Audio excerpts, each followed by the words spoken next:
Assalamualaikum warahmatullahi wabarakatuh. Selamat sore teman-teman Dokter Uner TV semuanya.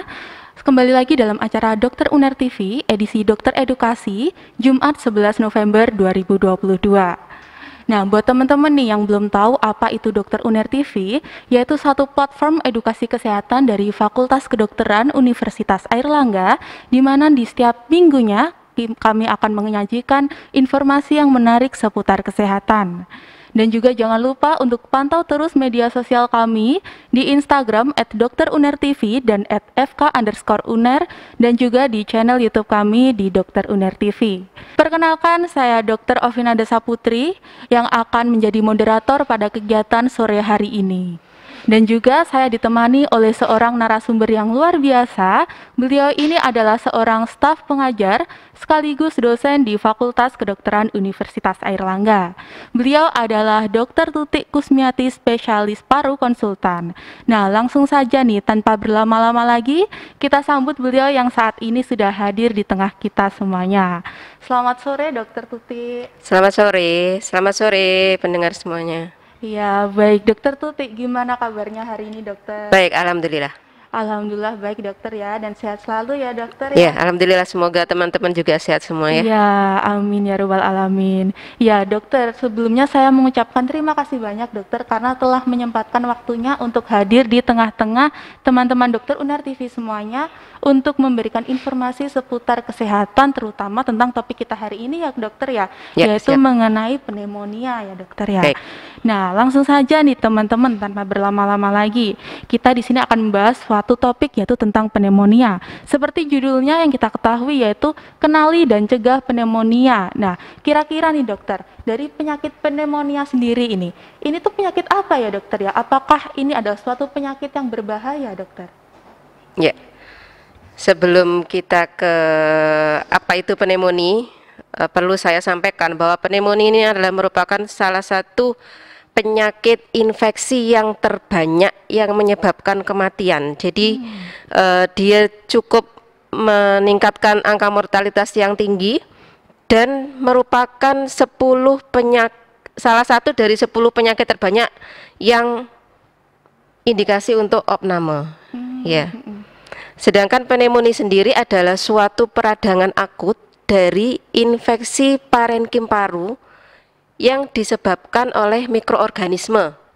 Nah, mikroorganismenya itu macam-macam, bisa bakteri, bisa virus, bisa jamur. Seperti itu. Iya, baik. Jadi tadi yang sudah dikatakan ya dokter, jadi dia sebagai penyebab 10 penyakit terbanyak gitu ya dokter ya. Nah, kira-kira itu penyebab kematian tertinggi akibat penyakit infeksi. Akibat penyakit infeksi ya dokter. Dan salah satunya tadi disebutkan penyebabnya adalah suatu bakteri dokter ya. Nah, kira-kira dokter, untuk penyebab bakteri itu seperti bakteri apa saja ya dok yang bisa menyebabkan pneumonia ini dokter? Ya, bakteri banyak ya.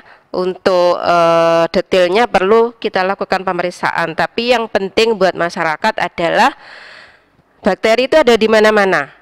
Ya, ada di udara, ada di tempat-tempat yang misalnya kalau pasien sedang diinfus atau misalnya teman-teman sedang ada di rumah sakit ya, di situ banyak sekali ibaratnya kulakan bakteri di situ ya. Di rumah sakit kan tempatnya orang sakit. Nah, kalau pneumonia itu kan dari kalau kita menghirup percikan dahak atau droplet yang mengandung bakteri, nah itu bisa masuk ke dalam saluran nafas. Kalau misalnya pertahanannya tidak bagus, maka bisa sakit. Kalau imunitasnya bagus, mungkin bisa mengeliminasi. Maka ada orang-orang tertentu yang sangat rawan, yang sangat beresiko, mudah sekali untuk terjadi pneumonia. Misalnya anak-anak. Ya, karena mereka imunitasnya masih belum sempurna. Kemudian orang tua, ya, lansia itu sangat beresiko untuk terjadi pneumonia. Satu, karena mereka mobilitasnya kurang aktif seperti kita. Mungkin di antara mereka ada yang bed rest, karena stroke, ya ada komorbid tertentu, kemudian ada yang punya diabetes, ya, yang semuanya itu kesimpulannya adalah karena daya tahan tubuh yang sudah mulai menurun, sehingga memudahkan mereka untuk terinfeksi. Ya, jadi untuk infeksi bakteri ini kaitannya erat sekali dengan sistem imun seperti Iya, itu ya betul. dokter ya. Jadi ini penting banget nih buat teman-teman dokter UNER TV harus menjaga imunitasnya agar tetap selalu terjaga dengan baik nih. Nah iya dokter, tadi dikatakan bahwasanya bakteri ini itu kan ada di sekitar kita ya dokter ya. Dan cara penularannya itu sangatlah mudah ya dokter ya. Nah, ya, melalui udara. Melalui udara ya dokter, khusus untuk pneumonia ini dokter. Nah, ya, sebenarnya selain melalui inhalasi udara juga bisa melalui kalau kita misalnya, yaitu tadi penularan misalnya di rumah sakit, ya, dari satu tangan ke tangan lain, itu juga bisa. Ya, jadi dapat disimpulkan selain dari udara, dari juga kontak. Iya, betul. Ya, baik. Nah, ini dokter, jadi kan di sini kita tadi membicarakan suatu penyebab dari pneumonia ya dokter. Kita katakan pneumonia yang pertama disebabkan oleh bakteri ya dokter ya. Ya. Selain itu apakah ada penyebab lainnya lagi dokter? Misalkan dari virus atau mungkin penyebab-penyebab yang lain gitu dokter? Ya. Betul sekali, seperti kondisi kita sekarang yang 2-3 tahun yang lalu ya, 2 tahun ya kita dalam pandemi COVID. Nah, itu adalah salah satu contoh virus, ya, salah satu contoh virus yang bisa menyebabkan pneumonia. Sebenarnya virus-virus selain COVID juga banyak, influenza juga virus. Kemudian kalau kita kenal beberapa tahun sebelum COVID ini ada yang namanya SARS, ya, virus SARS. Kemudian ada juga MERS-CoV, ya, Middle East Respiratory Syndrome. Itu juga pneumonia yang disebabkan oleh karena virus yang berasal dari Timur Tengah. Ya, tapi yang akhir-akhir ini kita memang banyak belajar dari COVID ya. Alhamdulillah sekarang sudah walaupun trennya agak naik lagi, tapi sudah tidak seheboh yang zaman Delta kemarin ya. Iya betul dokter. Nah jadi bisa dikatakan bahwasanya COVID-19 itu adalah salah satu jenis virus ya yang bisa menyebabkan pneumonia. Selain COVID juga ada virus ya. Kemudian jamur juga bisa menyebabkan pneumonia. Lah jamur kok bisa jamur? Ya kalau kita ada di ruangan yang lembab, nah kita tidak tahu.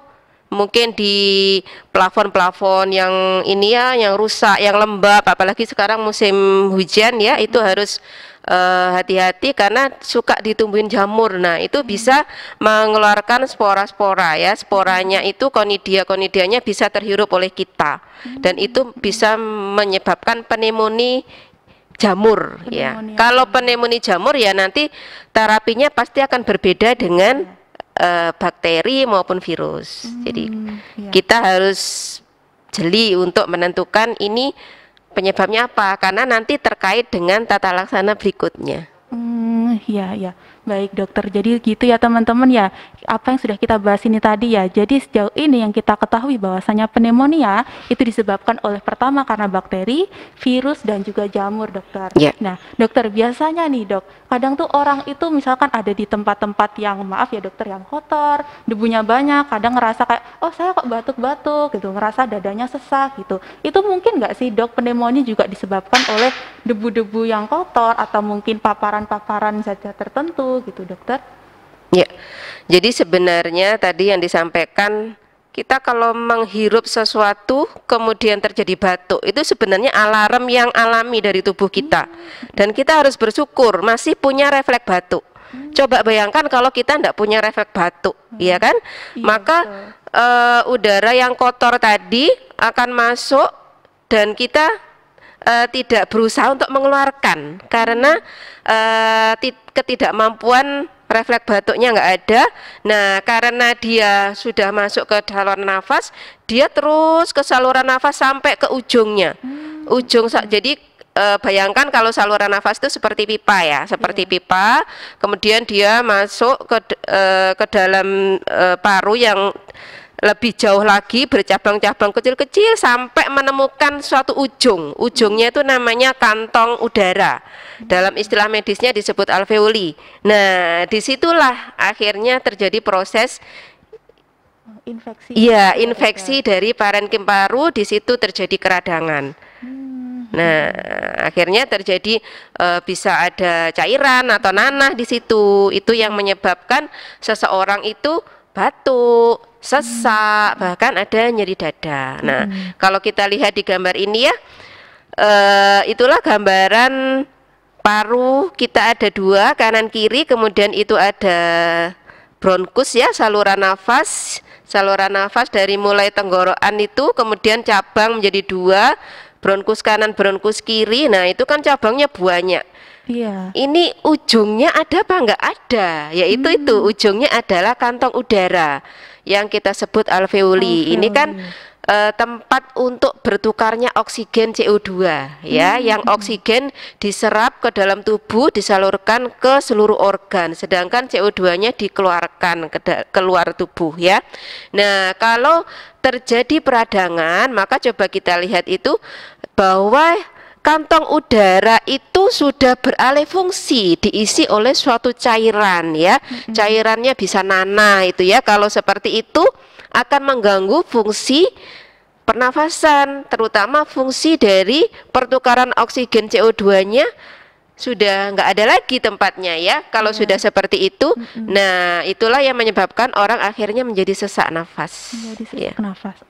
Iya, jadi bisa dikatakan bahwasanya alveoli ini adalah suatu tempat untuk pertukaran udara di mana awalnya dia tuh yang normalnya steril gitu ya, Dok. Iya, itu Tanpa adalah terisi adanya betul. bakteri ataupun Iya, jamur iya seperti itu, dong, Dok. dia harus steril. Jadi kalau kita orang sehat menghirup udara, nah ini kan kita sejak mulai di hidung kan sudah ada ini imunitas yang alami. Jadi seperti bulu-bulu getar rambut hidung kita itu sangat membantu sekali silia-silia itu untuk mengusir adanya benda asing yang masuk. Nah, kalau misalnya lolos dari hidung nanti di bagian saluran nafas atas yang besar. Nah, kalau itu masih lolos juga, dia bisa terjun sampai ke bawah. Sampai ke bawah. Nah, itulah tadi kenapa orang-orang tua, anak kecil ya, apalagi orang tua yang terkena stroke, yang sudah refleks batuknya hilang, yang dia hanya bisa tidur ya, mobilisasinya kurang, itu sangat rawan sekali terjadi infeksi ini karena pembersihan saluran nafasnya nggak bagus ya.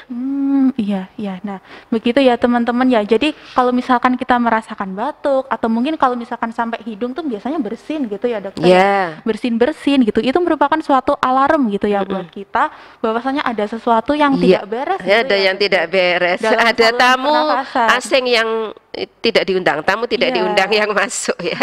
Dia masuk, makanya kita tubuh kita merespon dengan melakukan batuk ataupun bersin seperti itu ya, Dokter. Nah, kembali lagi nih, Dokter. Kan kalau misalkan kita mengatakan adanya alarm tubuh di dalam tubuh kita seperti batuk dan bersin, kira-kira nih, Dok, siapa sih orang-orang yang rentan bisa terkena pneumonia ini, Dokter? Dengan mudahnya pneumonia bisa mengidap pada orang-orang tersebut gitu, Dokter. Ya, selain tadi ya dari sisi usia yang sangat kecil yaitu anak-anak dan juga yang sangat tua yaitu yang biasanya di atas 65 tahun itu cukup rawan ya. Kemudian selain itu mereka yang memiliki komorbid ya, komorbid itu penyakit penyerta misalnya diabetes, kemudian HIV, kemudian mempunyai asma PPOK yang mana mereka kan sering terjadi serangan itu ya, sering mungkin bolak-balik sering ke rumah sakit ya, itu juga rawan juga di situ kan area-area yang seperti itu. Kemudian malnutrisi. Nah, yang gizi buruk otomatis nanti imunitasnya juga akan menurun dan jangan lupa perokok ya. Itu dia. Merokok itu akan menurunkan, dengan merokok itu akan menurunkan imunitas saluran nafas kita ya. Otomatis nanti pertahanan pertama nggak ada tentaranya, dia bisa lolos masuk ke dalam alveoli ya kalau terinfeksi bakteri tadi. Iya, nah jadi ini kaitannya erat sekali dengan imunitas ya dokter Iya, ya. betul Jadi sekali. faktor-faktor yang tadi disebutkan itu Mm-mm. merupakan salah satu bentuk imunitas yang menurun gitu ya dokter. Dan Mm-mm. salah satunya Mm-mm. adalah tentang merokok. Nah ini buat teman-teman dokter UNER TV nih yang masih merokok, jadi mulai sekarang harus diberhentikan gitu ya dokter ya. Iya. Ya, nah jadi dokter, kalau misalkan seseorang sudah terkena pneumonia dokter, entah itu karena tadi bakteri, virus ataupun jamur, kira-kira orang tersebut nih dokter, bisa nggak sih menularkan ke orang lain gitu dokter? Iya bisa. Jadi satu orang terkena pneumonia karena dia menghirup percikan dahak atau droplet dari orang yang pneumonia, dari orang yang percikan dahaknya mengandung bakteri. Seperti itu. Ya, jadi bisa ditularkan dari Iya, seorang ke orang lain gitu ya dokter iya ya. betul. Nah, baik dokter, tadi kan sudah dikatakan ya dok ya bahwasanya pneumonia ini adalah suatu infeksi atau keradangan di parenkim paru dokter. Jadi kan kalau kita membicarakan suatu sistem pernafasan dokter ya, itu kan dimulai dari hidung, lalu pada sini darah tenggorokan gitu Iya. dokter ya. Lalu nanti akan ada percabangan seperti tadi yang digambar itu dokter, lalu pada parenkim. Nah, kira-kira kalau seseorang ini terkena suatu pneumonia dokter, tanda-tanda dan gejala yang bisa kita amati itu seperti apa dokter? Ya, karena ini suatu infeksi, jadi kalau tubuh itu merespon adanya infeksi panas, ya, terjadi peningkatan suhu tubuh, ya, ada demam, kemudian ada batuk, ya. Tadi kan infeksi saluran paru, ya, infeksi paru, otomatis responnya seperti saya sampaikan tadi, ada alarm untuk ini loh, saya terinfeksi, ya, ada tamu masuk, ada bakteri masuk, ada patogen masuk. Batuk, nah batuknya itu biasanya berdahak. Nah, dahaknya itu biasanya ciri khasnya kalau pneumonia itu warnanya keruh, hijau atau kuning, ya, kuning kehijauan. Jadi istilah medisnya purulen. Jadi apa tuh dahak yang kental itu ya, kental kuning hijau itu infeksi itu, ya, terinfeksi mengandung bakteri di situ. Nah, selain itu karena tadi alveoli atau kantong udaranya berisi cairan atau nanah, orangnya jadi sesak. Nah, sesak. Nah, itu juga bisa menyebabkan sensasi nyeri dada. Ya kan? Sesak, nyeri dada. Kira-kira itu kalau gejala yang mudah dikenali oleh masyarakat, ya, ada demam, batuk, sesak nafas, nyeri dada. Kemudian kalau hanya seperti dahaknya yang warnanya itu tadi kuning sampai hijau ya. Nah, itu kan kadang-kadang suatu tanda yang general. Asma pun juga bisa seperti itu. Bronkitis juga gambarannya juga batuk, kadang juga sesak kalau dia lagi eksaserbasi, lagi serangan. PPOK juga begitu ya. Nah, kita perlu tambahan pemeriksaan dalam hal ini untuk memastikan ini benar pneumonia atau bukan. Gitu. Ya, contohnya antara lain adalah kita perlu pemeriksaan foto ronsen. Nah, foto ronsen pada pneumonia itu harus ada fleknya, ya. Kalau orang awam bilang bercak putih atau flek bahasa awamnya ya. Kalau kita di kedokteran infiltrat itu ya, itu adalah salah satu tanda patognomonis bahwa ini ada pneumonia, ada radang di paru. Tandanya adalah adanya bercak putih di foto ronsennya. Itu menunjukkan ada peradangan dari parenkim paru. Kalau orang batuk-batuk, kemudian dia ada sesak, ada panas, tapi kok fotonya nggak ada bercak putihnya? Lah, mungkin infeksinya belum sampai ke parenkim paru, tapi masih sampai di saluran nafasnya. Ya, sehingga saluran nafas yang besar saja mungkin, sehingga tidak waktu di foto ronsen bercaknya tidak nampak. Ya. Jadi kalau pneumonia harus ada bercaknya di fotonya, dan kita perlu dukungan lagi untuk memastikan juga biasanya disertai peningkatan dari sel darah putih ya. Dari pemeriksaan darahnya, darah putihnya biasanya akan meningkat. Ya, atau gitu. mungkin bahasa di hasilnya tuh biasanya leukosit gitu ya, Ya, dokter ya. itu kalau bahasa bahasa medisnya leukosit ya. Kalau kita membahasakan awam biasanya ini sel darah Sel darah putihnya putih, gitu. iya. Nah, tadi menarik dokter. Jadi misalkan seseorang sudah mendapati gejala yang tadi disebutkan ya dokter, Mm-mm. seperti Mm. sesak, lalu Mm-mm. nyeri dada, batuk-batuk, sampai Mm-mm. dahaknya berwarna kuning kehijauan, tapi kok di fotonya tidak ada bercaknya gitu dokter. Mm-mm. Nah, mungkin karena infeksinya masih di daerah saluran nafasnya, Iya, begitu ya dok ya. betul. Nah, kira-kira dokter, itu nantinya akan turun seperti itu atau Bisa, bagaimana dok? bisa kalau Bisa tidak turun ya dok ya? diatasi dengan baik ya bisa Hmm. sampai ke bawah Sampai ke dia. bawah gitu. Heeh. Oh ya, jadi Patogennya bisa sampai ke ujung dari saluran nafas tadi. Begitu. Jadi untuk infeksi bakteri ini kita harus segera ya, tidak bisa menunggu nanti aja diobati nggak bisa. Jadi harus segera. Ya. Nah, dokter kan mungkin dari infeksinya dari masuk mulai Mm-mm. hidung sampai ke dalam parenkim itu kan kira-kira ibaratnya butuh waktu gitu dokter. Mm-mm. Nah, biasanya itu tandanya adalah kok batuknya nggak sembuh-sembuh gitu Mm-mm. dokter. Biasanya kalau pada pneumonia ini dokter, biasanya terjadi berapa lama dokter batuknya ini? Ya, biasanya kalau pneumonia ini kan adalah infeksi akut ya, infeksi akut berbeda kalau kita ngomong TBC.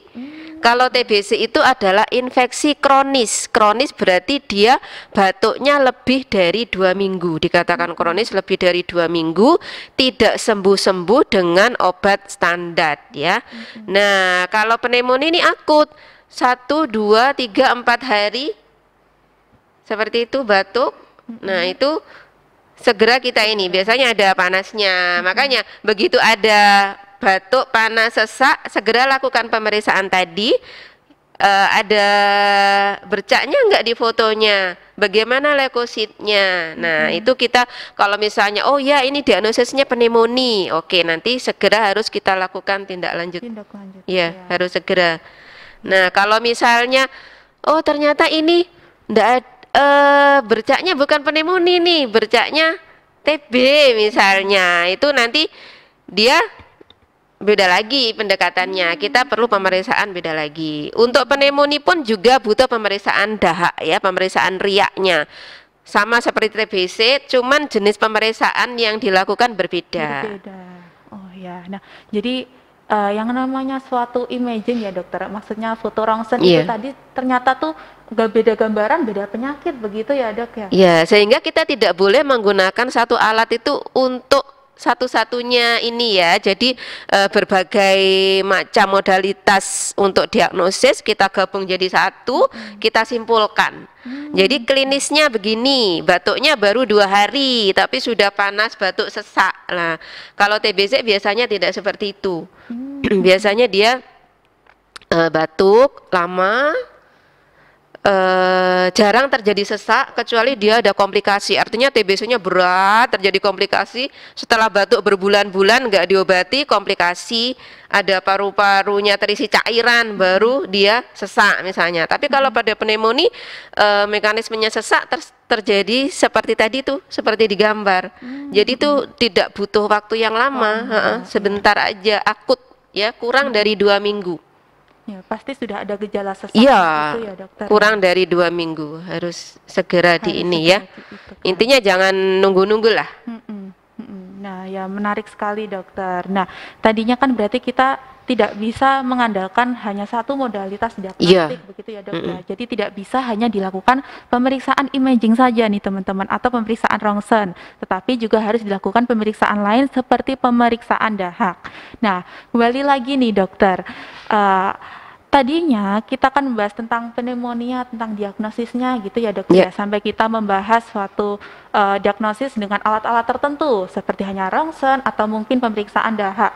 Nah, kalau misalkan kita tinjau kembali ya dokter, di Indonesia ini kan tidak semua daerah terdapat fasilitas-fasilitas seperti itu dokter. Mungkin ada daerah yang hanya terdapat puskesmas, yang biasanya di dalamnya tidak ada fasilitas foto rongsen ataupun bahkan lab pun tidak ada, dokter. Nah, mungkin ini buat teman-teman dokter, dok ya, yang ada di daerah seperti itu. Kira-kira pemeriksaan apa sih yang bisa kita lakukan, dokter? Kita bisa mencurigai bahwa misalnya batuk ini atau seseorang pasien ini tuh terkena pneumonia gitu, dokter. Ya, yang paling gampang untuk karena tidak punya modalitas apapun ya, misalnya ronsen jauh, kemudian untuk cek riak juga nggak bisa, cek darah mungkin juga nggak bisa. Nah ya sudah, kita patokan pada klinis.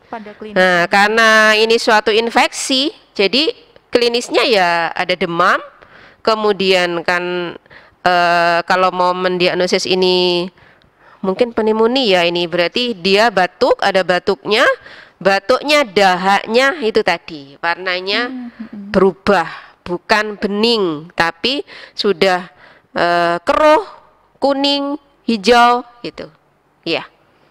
Itu menunjukkan bahwa sudah terjadi infeksi bakteri.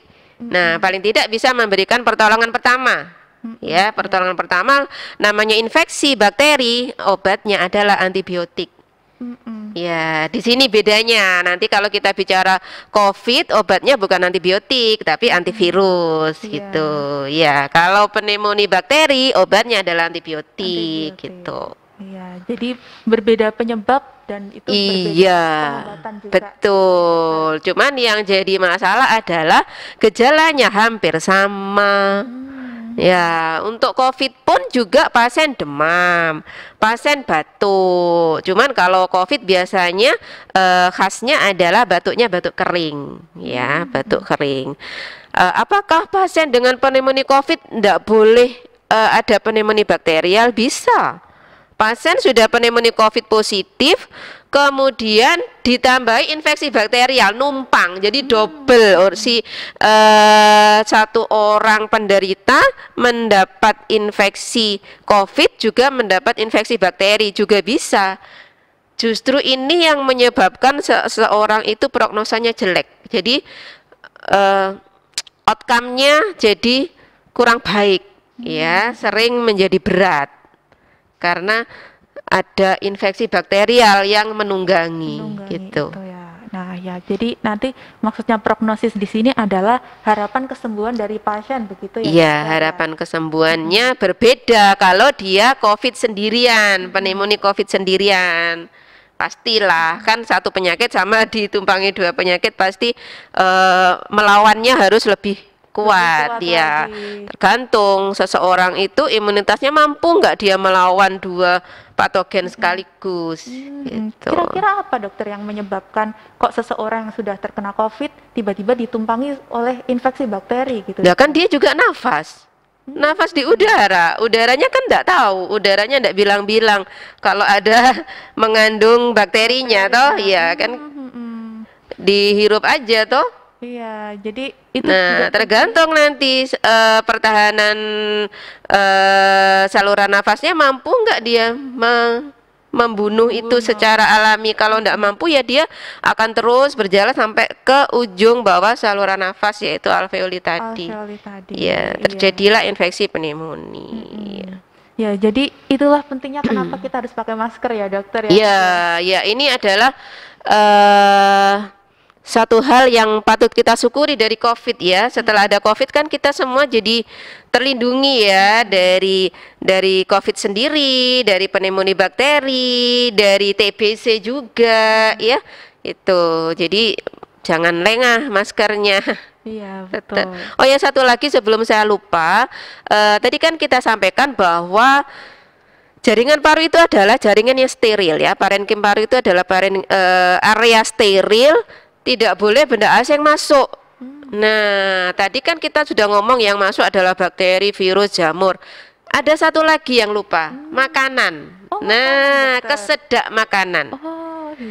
Yang sering kali ini adalah pada anak-anak atau pada orang tua yang kesadarannya misalnya orang stroke atau orang yang kesadarannya tidak bagus tapi tetap disuapin nih sama keluarganya. Nah akhirnya terus dia kesedak batuk masuk ke paru-paru. Nah makanan itu di paru-paru itu dia akan membuat infeksi radang nanti. Itu nanti obatnya juga beda lagi. Beda lagi ya, Itu dokter, namanya ya. pneumonia aspirasi. Ya, akibat tersedak oleh makanan. Tersedak oleh Ya. makanan. Nah, itu jadinya kita harus berhati-hati saat makan ya, dokter ya. Jadi, Ya. kalau makan jangan sambil ngomong ya, teman-teman ya, karena nanti Betul. akan mudah tersedak dan nantinya makanannya akan Ya, masuk ke dalam termasuk paru-paru. yang punya orang tua yang lama bed rest, kalau waktu disuapin harus agak sedikit didudukkan posisinya biar nanti tidak masuk ke paru-parunya gitu ya. Nah, ya luar biasa nih dokter, apa yang sudah kita bahas sejauh ini nih dok. Nah, kita lanjut lagi nih dokter, Ya. karena kita tadi sudah membahas dari diagnosis dan juga dari sampai gejalanya ya dokter ya, sampai ke pemeriksaannya. Nah, kira-kira untuk pengobatannya sendiri dokter, dari penyakit pneumonia ini, kan tadi dokter sudah menyinggung ya dokter ya, bahwasanya berbeda penyebab itu berbeda pengobatan Ya, dokter. betul. Nah, kira-kira pengobatan yang ideal pada penyakit pneumonia ini seperti apa ya dokter? Ya. Jadi sebelum menentukan pengobatan, kita harus tahu derajat pneumonia itu macam-macam, sama dengan COVID. Ada yang ringan, ada yang sedang, ada yang berat. Ya, pneumonia pun juga begitu. Ada yang hanya rawat jalan aja bisa. Ada yang dia harus opname di ruang biasa. Ada yang dia harus opname di ruang ICU. Ada yang harus dipasang mesin bantu nafas. Nah, yang seperti itu pasti membutuhkan biaya perawatan yang mahal. Antibiotiknya juga harus antibiotik yang bentuk infus ya. Sedangkan yang pneumonia yang ringan mungkin cukup antibiotik yang bisa diminum. Ya, bisa diminum. Selain pemberian antibiotik juga terapi suportif ya. Istirahat, kemudian makan makanan bergizi, dan menjaga ini ya, menjaga etika batuk juga. Dan yang paling penting lagi adalah tadi rokoknya harus berhenti. Nah, ya, rokoknya harus berhenti. Nah, itu berarti untuk pengobatannya ya dokter ya. Maksudnya di sini kita juga tidak bisa memberikan pengobatan yang begitu saja. Pasti kita harus melihat dari derajatnya gitu ya. Derajatnya, betul. Sama tidak boleh hanya mengandalkan antibiotik doang. Ya, harus nutrisinya diperhatikan, makan makanan bergizi, harus istirahat, ya, terapi suportif. Kalau misalnya dia cairannya kurang, ya harus dikasih cairan. Kalau ada mual muntahnya, dehidrasi, ya harus ditambahi cairan, mungkin perlu opname seperti itu. Semua kembali lagi tergantung dengan kalau derajat. sesak, ya kalau misalnya pasien butuh oksigen, ya tentunya harus opname. Kalau kalau sesak nafas berat dan sekiranya ada kebutuhan untuk antibiotik yang dimasukkan melalui injeksi, harus opname. Jadi intinya kalau misalnya pasien itu sudah ada sesaknya, itu indikasi opname. Indikasi opname, ya. Iya. Ya, menarik sekali nih teman-teman. Jadi selain dari pengobatan seperti kita harus rawat inap ataupun kita minum obat, kita juga harus melakukan pengobatan secara suportif ya dokter. Yeah. Intinya pengobatan secara non obat-obatan gitu ya dokter ya. Pengobatan nutrisinya ya, secara dokter. suportifnya itu contohnya ya nutrisinya harus diperhatikan, harus makan makanan bergizi supaya cepat sembuh ya. Iya, betul dokter. Nah, kembali lagi nih dokter, tadi kita sudah membahas tentang pengobatan atau tata laksana dari pneumonia ini dokter. Nah, kira-kira nih dok, kalau misalkan seseorang itu sudah terkena pneumonia, kira-kira apakah bisa dikatakan bahwa seseorang itu bisa sembuh secara permanen gitu dokter? Apakah penyakit pneumonia itu adalah penyakit yang berkelanjutan gitu dokter? Kalau seseorang terkena pneumonia, diobati dengan antibiotik yang tepat, sembuh. Nah, kemudian dia kembali lagi ke masyarakat, terkena lagi, apakah bisa? Ya bisa. Bisa, kumannya kan banyak macamnya. Mungkin pneumonia bakteri A, nantinya jadi bakteri B. Nah, kembali lagi tergantung imunitasnya seseorang itu. Kalau misalnya imunitasnya nggak bagus, ya bolak-balik akan masuk karena pneumonia. Iya. Jadi bukan berarti kalau sudah pernah kena pneumonia nanti nggak akan kena lagi, enggak. Ya, Ya, berarti masih ada kemungkinan untuk masih ada terkena lagi. kemungkinan. Ya, betul sekali nih. Jadi selain untuk mencegah, jadi pneumonia itu juga harus ini ya dokter ya, apa menghindari penyebab-penyebabnya tadi ya, pemicu-pemicunya itu ya dokter Ya, ya. salah satunya cara kita untuk mencegahnya ya dengan masker ini, ya. Kalau misalnya berada di ruang tertutup, misalnya atau dekat orang-orang yang batuk, atau kita lagi sambang ke rumah sakit atau ke apa ya. Nah, selain penggunaan masker, tadi kan pneumonia tidak hanya dengan hirupan, dengan melakukan sentuhan yang terinfeksi pun juga bisa. Nah, itu juga yang cuci tangan yang benar tetap penting untuk diterapkan di sini, ya, Ya, selain penggunaan masker. penggunaan masker. Ya, lalu dokter, untuk seseorang yang terkena pneumonia ini dokter, apakah ada pantangan-pantangan tertentu dokter? Seperti ada pantangan, oh nggak boleh makan ini, tidak boleh itu, seperti itu dok? Selama komorbidnya nggak ada, bebas, ya. Kecuali ada komorbidnya, mengikuti komorbidnya. Jadi intinya kalau dia hanya pneumonia, nggak ada komorbid, makan bergizi. Makan Iya. bergizi itu ya dokter ya. Kalau misalnya ada komorbid diabetes, ya disesuaikan dietnya diabetes, gitu. Tapi teman-teman tidak usah takut. Sekarang sudah mulai ada vaksin, ya, vaksin pneumonia. Terutama kalau vaksin COVID sudah ya, pneumonia COVID kan kita semua sudah vaksin rata-rata 3, ada yang 4, saya sudah 4 ya.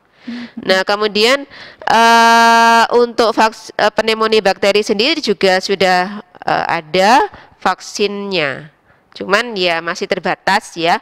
Dan biasanya yang direkomendasikan adalah orang-orang yang sepuh ya, yang di atas 65 tahun itu sangat direkomendasikan. Apakah orang muda boleh?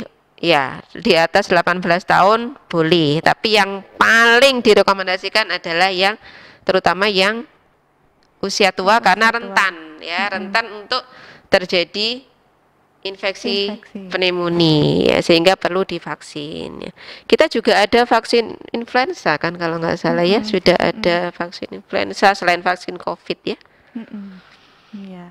Jadi seperti itu ya teman-teman cara untuk mencegah terjadinya suatu pneumonia ini. Jadi selain kita harus pakai masker ya dokter ya, terus tetap menjaga imunitas kita agar tetap baik. Gaya hidup sehat, tidak minum-minum alkohol, menghindari narkoba ya. Apalagi tidak merokok ya, makan bergizi, tidak begadang, tidak cukup. Nah, intinya pokoknya lifestyle-nya harus sehat. Gaya hidupnya dokter. Iya, betul. Nah, itu tadi teman-teman. Dan juga satu lagi vaksin itu tadi ya dokter ya, yang mungkin bisa ya, diberikan. terutama yang ini ya, yang rentan tadi, ya, yang rentan-rentan itu mungkin bisa disarankan ya, disarankan untuk ada vaksin. Nah, mungkin ini pertanyaan orang-orang awam dokter, karena udah mengetahui, oh ternyata pneumonia ini bisa dicegah dengan vaksin. Mungkin dari pemirsa nih Dokter Uner TV ada keluarganya yang, oh udah sepuh, kok pengen ini divaksin gitu. Kira-kira di mana ya dok kita bisa mendapatkan Ke rumah sakit. vaksinnya? Ke rumah sakit, iya. Ya, dokter, ya. Mungkin ada rumah sakit tertentu mungkin ya, yang ready itu obatnya ya. Jadi mungkin nggak semua. Memang masih belum di ini sama pemerintah, masih harus pakai biaya sendiri. Iya. Jadi belum seperti vaksin COVID. Belum, Ya, karena kan ya itu tadi terutama diperuntukkan, disarankan untuk mereka-mereka yang rentan-rentan dulu. Nah, baik. Nah, itu tadi teman-teman nih seputar bagaimana kita mencegah pneumonia terjadi dalam diri kita. Nah, kembali lagi nih dokter, kan dokter Tuti ini kan sudah sangat ahli ya dok di bidang pneumonia, dan dokter Tuti sendiri ini juga bekerja di Rumah Sakit RSUD Dr. Sutomo, di mana itu merupakan rujukan pertama ya dok, dan utama di Jawa Timur begitu dokter ya. Nah, kira-kira dok melihat dari kondisi yang ada di Jawa Timur sendiri ataupun dari di Indonesia dok, kira-kira penyakit pneumonia itu masih marak terjadi atau sekarang sudah berkurang ya dokter ya? Hampir tiap hari ada pasien MRS opname karena pneumonia. Karena pneumonia. Iya, jadi ini masih menjadi problem kesehatan ya, terutama penyakit yang akibat infeksi ini masih menduduki posisi yang tertinggi sebagai penyebab kematian utama ya. Penyebab kematian utama karena infeksi itu ya paling tinggi ya pneumonia. Pneumonia ini ya. Jadi masih banyak terjadi Masih ya, banyak dokter. sekali Ya, ya, masih betul banyak. sekali. Nah, apalagi dengan kondisi Indonesia yang mungkin ibaratnya masih negara berkembang gitu ya, dokter. Iya. Nah, jadi kita harus memperkuat prokesnya nih teman-teman ya. Jadi nyuci tangan, pakai masker gitu ya dokter ya.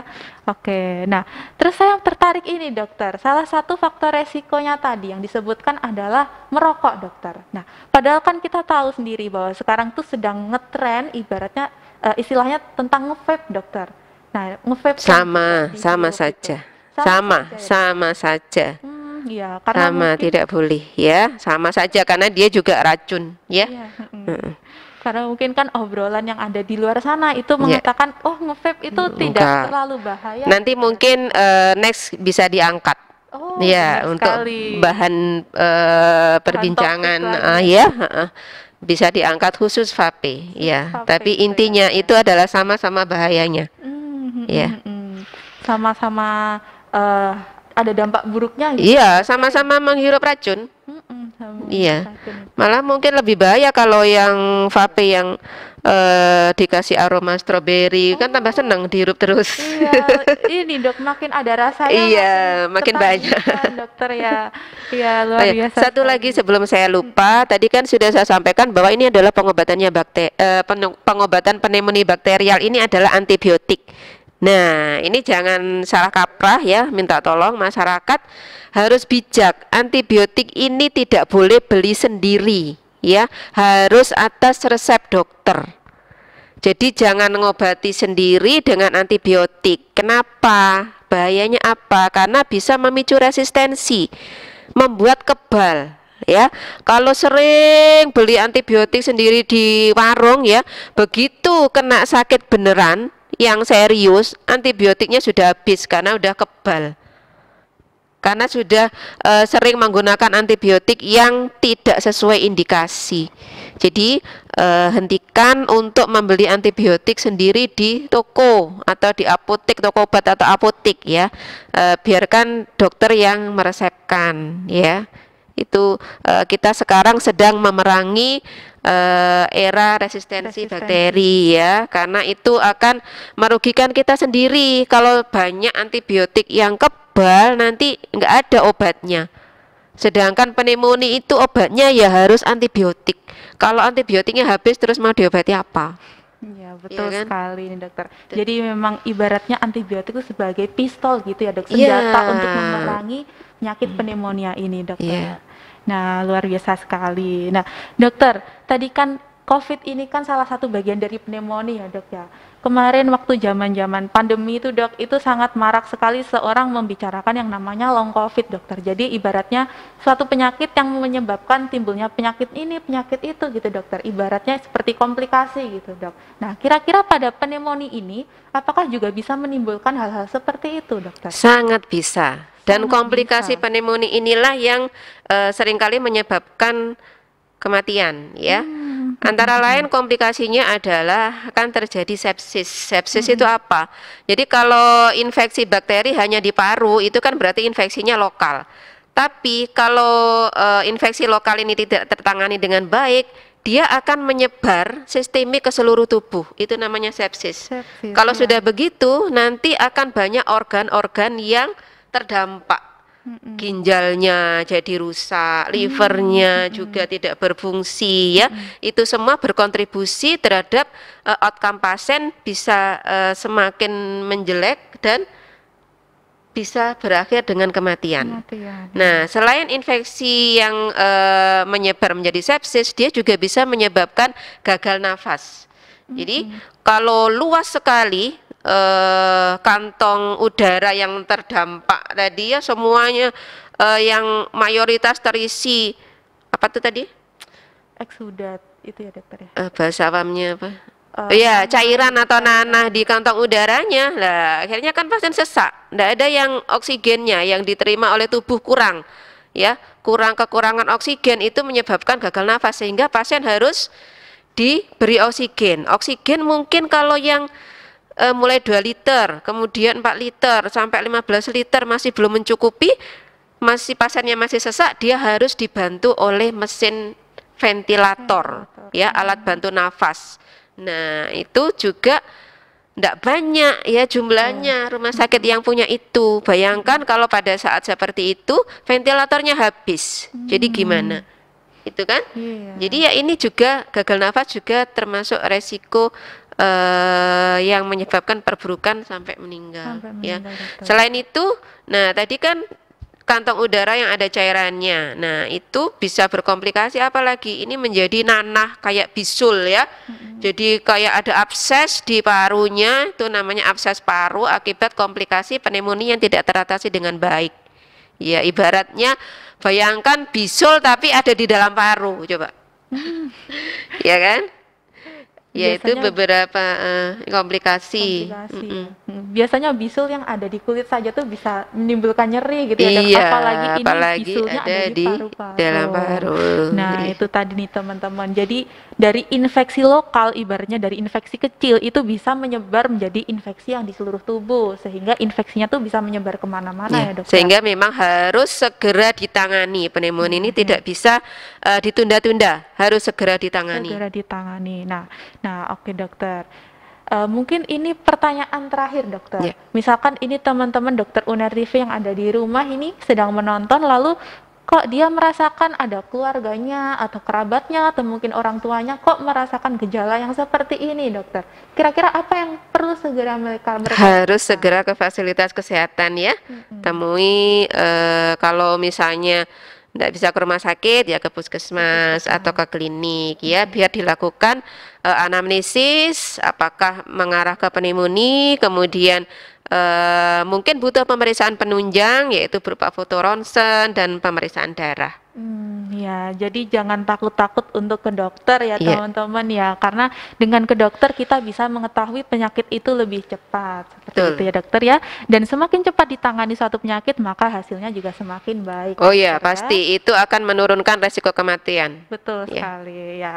Nah, luar biasa nih dokter, kita sudah hampir 1 jam nih berbincang mengenai pneumonia dokter. Kira-kira mungkin kalau misalkan dilanjutkan lagi akan lebih panjang lagi nih Ya, dokter ya, nanti karena kapan-kapan lagi ya. ya, siap dokter. Tidak, tadi kita udah mengantongi satu topik ya dokter ya. Ya, Nah, baik dokter. Ini sebagai penutup dokter, kira-kira apa sih pesan-pesan yang ingin dokter Tutik sampaikan kepada teman-teman dokter UNER TV terkait topik kita hari ini dokter? ya. Monggo dokter.